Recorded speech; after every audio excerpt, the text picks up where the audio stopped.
السلام علیکم محترم ناظرین۔ دبئی سے آئی ہوئی خاتون ڈاکٹر کے شہر میں بڑے چرچے تھے۔ اس کا اصل نام اگرچہ سغرا مائی تھا، لیکن وہ ڈاکٹر جولیا کے نام سے مشہور تھی، اور اس کا دعویٰ تھا کہ وہ بغیر دوائی، بغیر ٹیکے اور بغیر آپریشن کے علاج کرتی ہے۔ اس کے کلینک پر ہر وقت خواتین کا رش لگا رہتا تھا۔ شہر بھر میں سغرا کلینک کی دھوم مچی ہوئی تھی۔ خواتین دور دور سے علاج کی غرض سے آتی اور ڈاکٹر صاحبہ کو دعائیں دیتی ہوئی جاتی۔ ڈاکٹر صاحبہ کی شہرت کا سن کر دوسرے شہر کی ایک خاتون، جس کا نام سندری بی بی تھا، علاج کی غرض سے ڈاکٹر صاحبہ کے کلینک پر آئی۔ وہاں کافی ساری خواتین پہلے سے انتظار کر رہی تھی۔ ان خواتین کا کہنا تھا کہ ڈاکٹر صاحبہ کے ہاتھ میں شفا ہے، اور ان کا طریقہ علاج بالکل مختلف بھی ہے اور منفرد بھی۔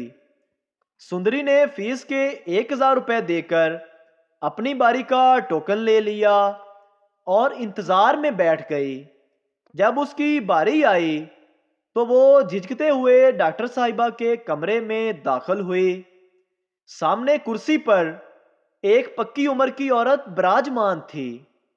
سندری نے اس سے پوچھا، باجی، ڈاکٹر صاحبہ کدھر گئی ہیں؟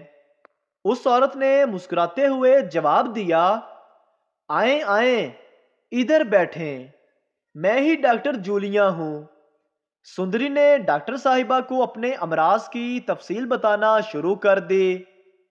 ڈاکٹر صاحبہ پوری توجہ سے سنتی رہیں۔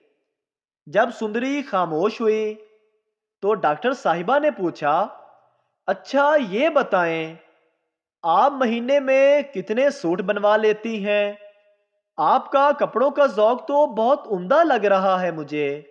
خاتون نے خوش ہوتے ہوئے بتایا، ڈاکٹر صاحبہ، دل تو بہت کرتا ہے کہ ہر مہینے 5-6 سوٹ سلوا لیا کروں، لیکن علاج پر ہی اچھا خاصا خرچہ ہو جاتا ہے، لہٰذا کپڑوں کا شوق رہ جاتا ہے۔ ڈاکٹر صاحبہ نے سندری کو تسلی دی اور اسے اپنے ساتھ پچھلے کمرے میں لے گئیں۔ سندری کی آنکھیں پھٹی کی پھٹی رہ گئیں۔ اتنے سارے شاندار سلے ہوئے سوٹ ٹنگے ہوئے تھے۔ وہ خوشی کے مارے ایک ایک سوٹ دیکھنے لگی۔ ہر سوٹ پر پرائس ٹیگ بھی لگا ہوا تھا۔ قیمت انتہائی مناسب تھی۔ سندری نے 4 سوٹ پسند کیے اور ڈاکٹر صاحبہ کو ادائیگی کر دی۔ سندری کسی طرح بھی مریضہ نہیں لگ رہی تھی۔ اس کے چہرے پر خوشی اور تمکنت ٹھاٹھیں مار رہی تھی۔ ڈاکٹر صاحبہ نے کہا، آپ نے جب بھی شاپنگ کرنی ہو میرے پاس آ جایا کریں، بس یوں سمجھیں کہ آپ کا علاج پورا 1 سال چلے گا۔ آپ ہر مہینے اپنی دوائیوں کے پیسوں سے سوٹ خرید کر لے جایا کریں۔ میں لاگت پر سوٹ بیچتی ہوں، ان پر منافع بھی نہیں لیتی۔ سندری نے حیران ہوتے ہوئے کہا، قیمت تو واقعی بہت مناسب ہے، لیکن اگر آپ منافع نہیں لیتی تو آپ کو اتنی محنت کرنے کا کیا فائدہ؟ ڈاکٹر صاحبہ نے مسکراتے ہوئے جواب دیا، سندری باجی، وہ جو آپ ٹوکن کا 1000 روپے دے آئی ہو، بس وہی میرا منافع ہے، اور میں دن میں 25-30 مریض دیکھ لیتی ہوں۔ اللہ کا شکر ہے، گزارا ہو جاتا ہے، اور عورتیں بھی کپڑے دیکھ کر اپنی بیماری بھول جاتی ہیں۔ اب آپ کیسا فیل کر رہی ہیں؟ سندری نے مسکراتے ہوئے جواب دیا، ایک دم فرسٹ کلاس، طبیعت ہلکی پھلکی سی ہو گئی ہے۔ جیتی رہو، تم پہلی ڈاکٹرنی ہو جس نے میرے مرض کی بالکل صحیح تشخیص کی ہے۔ نتیجہ، عورتوں کا علاج یہی ہے۔ ایک پڑوسن نے دوسری سے کہا، میرے سر میں بہت درد ہو رہا ہے، کوئی حل بتاؤ۔ دوسری بولی، جب میرے سر میں درد ہوتا ہے تو میرا شوہر میرا سر اپنی گود میں رکھ کر دباتے ہیں، چائے بنا کر مجھے پلاتے ہیں، تم بھی ایسا کرو۔ پہلی بولی، ضرور، کب آتے ہیں تمہارے شوہر؟ ماہر نفسیات نے پوچھا، کیا تم نے کبھی کوئی خطرناک کھیل کھیلا ہے؟ مریض: جی، کبھی کبھی میں بیوی کی کسی بات سے اختلاف کر لیتا ہوں۔ مارکیٹ میں ایک عورت کو دونوں ہاتھوں میں بھر بھر کے مہندی لگوانے کے بعد یاد آیا کہ وہ کار پر اکیلے آئی ہے اور واپس کس طرح جائے گی۔ وہ پریشان کھڑی تھی کہ تبھی اس کے ایک پڑوسی نے اسے پہچان لیا اور پھر اسی کی کار میں اسے گھر تک چھوڑ دیا۔ گھر پہنچنے پر پڑوسی کو یاد آیا کہ وہ اپنی کار اور بیوی دونوں کو تو مارکیٹ میں ہی چھوڑ آیا ہے۔ یہ ہے خدمت خلق کی انتہا۔ ایک دکاندار ایک عورت کو کپڑے دکھا دکھا کر تھک گیا۔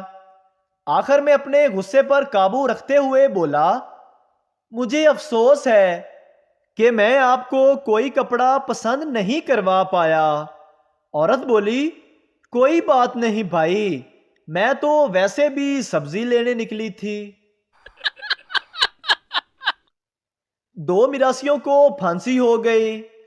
دونوں سے ان کی آخری خواہش پوچھی گئی تو پہلے میراثی نے سارنگی سیکھنے کی خواہش ظاہر کی۔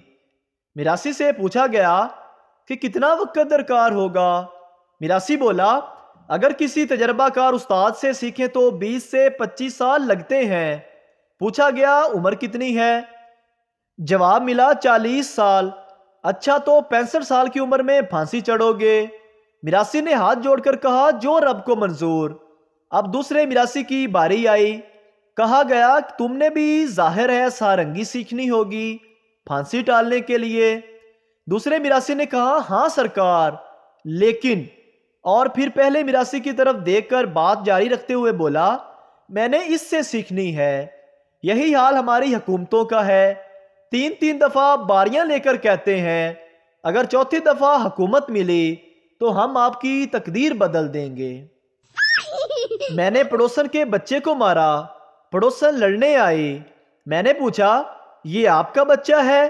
آپ کی تو اتنی عمر نہیں لگتی۔ بس لڑائی وہیں ختم۔